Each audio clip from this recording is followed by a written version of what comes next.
आगरा में सफेद संगमरमर में जो दो कब्रें हैं उनको देखने की बजाय वृंदावन में और राम मंदिर में पर्यटक ज्यादा पहुंचे, दर्शक ज्यादा पहुंचे, श्रद्धालु ज्यादा पहुंचे। यह भारतीय नवजागरण की बेला है, भारतीय सांस्कृतिक और आध्यात्मिक उन्नयन की बेला है। ऐसे समय में, और ध्यान रखिए कि संस्कृति और धर्म, संस्कृति और अध्यात्म, जब तक उनके पीछे एक व्यापारिक चेतना ना हो, जब तक उसके पीछे एक व्यापारिक कुशलता ना हो, तब तक उसका संचालन नहीं होता। हमारी मनोवृत्ति ऐसी हो गई है कि जब हम विश्व के दूसरे देशों में जाते हैं और वहां कोई व्यवस्थित पर्यटन देखते हैं, धार्मिक पर्यटन देखते हैं, तो बहुत प्रसन्न होते हैं। लेकिन भारत में जब हम धर्म और संस्कृति के पर्यटन के एक सुनियोजित आर्थिक ढांचे पर चर्चा करते हैं तो हम थोड़े से व्यथित हो जाते हैं। मैं आशा करता हूं कि जो उच्च मध्यम वर्ग और मध्यम वर्ग भारत में तेजी के साथ बढ़ रहा है, जिसके पास समय की मर्यादा है और उसी समय सीमा में उसे अपनी आध्यात्मिक चेतना को पूरा करना है, अपने पवित्र धामों में पहुंचना है, यह हवाई सेवा उसमें बहुत अधिक योगदान देगी। और मैं इसलिए भी आनंदित हूं कि जिन लोगों ने यह कार्य अपने हाथ में लिया है, उनका व्यापारिक कौशल, उनका प्रबंधन कौशल न केवल भारत में बल्कि विश्व के सभी देशों में पूरी तरह से जांचा परखा हुआ है। उन्होंने लंबा काम किया है। आज इस अवसर पर मैं इस सेवा से जुड़े हुए सभी लोगों को बहुत बहुत शुभकामना देता हूं। और हमारे से जो पूर्व उद्घोषिका बोल रही थी, चूंकि वो अंग्रेजी में बोल रही थी, तो उन्होंने कई बार इसको स्यंदन बोला। ये मूलतः संस्कृत का शब्द है स्यंदन। जिस दैवीय रथ को बादलों के ऊपर चलाया जाता है उसे स्यंदन कहा जाता है, उस स्यंदन उसका नाम होता है। तो आपने देखा होगा कि जब अपने बड़े रथ में बैठकर रावण आया और विभीषण जी भी शंका में भर गए कि कैसे राम जी लड़ेंगे, तो वो कहते हैं उससे, नाथ न पग, आपके पैरों में तो चप्पल भी नहीं है और आपके पास भी कोई स्यंदन भी नहीं है, आपके पास कोई आकाश में उड़ने वाला रथ भी नहीं है। तब भगवान ने उन्हें बताया कि मेरे पास रथ है जो दिखता नहीं है, जिसमें धीरज सौरज देहि रथ चाका, सत्यशील दृढ़ ध्वजा पताका। तो आगे से हम ये भी कार्यक्रम करेंगे कि हम सनातन धर्म के भगवानों के द्वार पर जा रहे हैं तो कम से कम उसी भाषा में जाएं, इस भाषा में भगवान सुनते हैं। भगवान से अगर हम ये कहेंगे कि स्यंदन में आए तो भगवान नहीं समझेंगे, पर भगवान से हम कहेंगे कि आपके लिए निर्मित स्यंदन में हम यहां तक आए आपकी कृपा से। भारत में वैमानिकी का इतिहास बहुत पुराना है। अगस्त संहिता में अनेक प्रकार के विमानों के प्रचलन और उनके उड़ने की व्यवस्था है।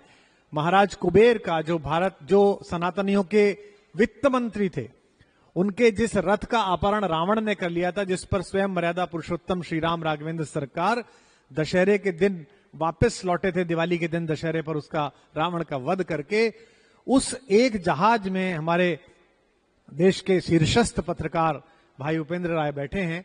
उनका अध्ययन विराट है और मेरे प्रिय परम प्रिय अनुज कपिल जो बहुत बड़े पत्रकार हैं, कपिल त्यागी, वो भी बैठे हैं। भगवान जिस रथ में लौटे थे उसमें 9 तल थे, सेना का अलग तल था और उसमें एक स्विमिंग पूल भी था।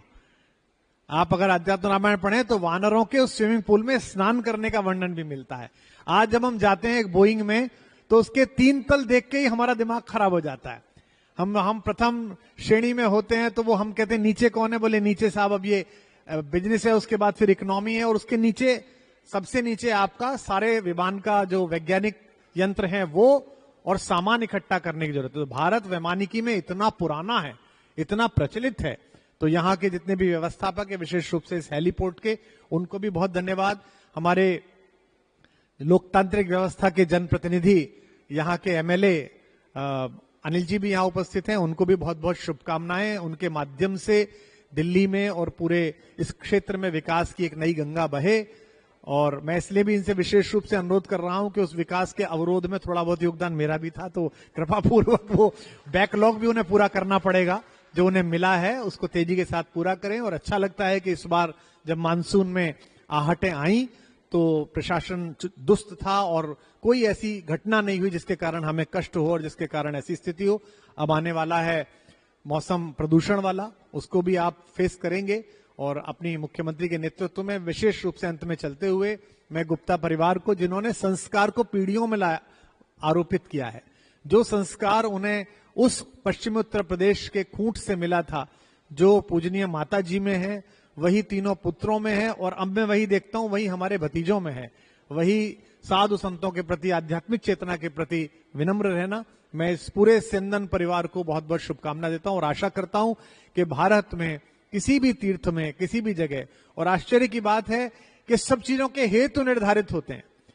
मैंने 7 वर्ष राजस्थान में सेवा की, 7 वर्ष में प्रथम श्रेणी राजपत्रित अधिकारी राजस्थान में रहा, और अभी भी मेरी श्रीमती जी राजस्थान सरकार की सेवा में हैं। लेकिन न जाने क्या स्थिति हुई कि जिन तीर्थों पर आज हाजिरी लगने जा रही है वहां कभी हाजिरी लगने का अवसर ही नहीं मिला। शायद ये भगवान की कृपा थी कि उन्हें स्यंदन के माध्यम से ही अपने द्वार पर हाजिरी बजाने का अवसर मुझे देना था। आज इस कार्यक्रम से मैं आशा करता हूं कि हमारे न केवल ये 1 या 2, लेकिन लगातार हमारे देवताओं के द्वार पर हम सबकी आदर भरी हुई उपस्थितियां इस स्यंदन के माध्यम से होगी। आप सबको बहुत शुभकामनाएं, बहुत धन्यवाद, बहुत आभार।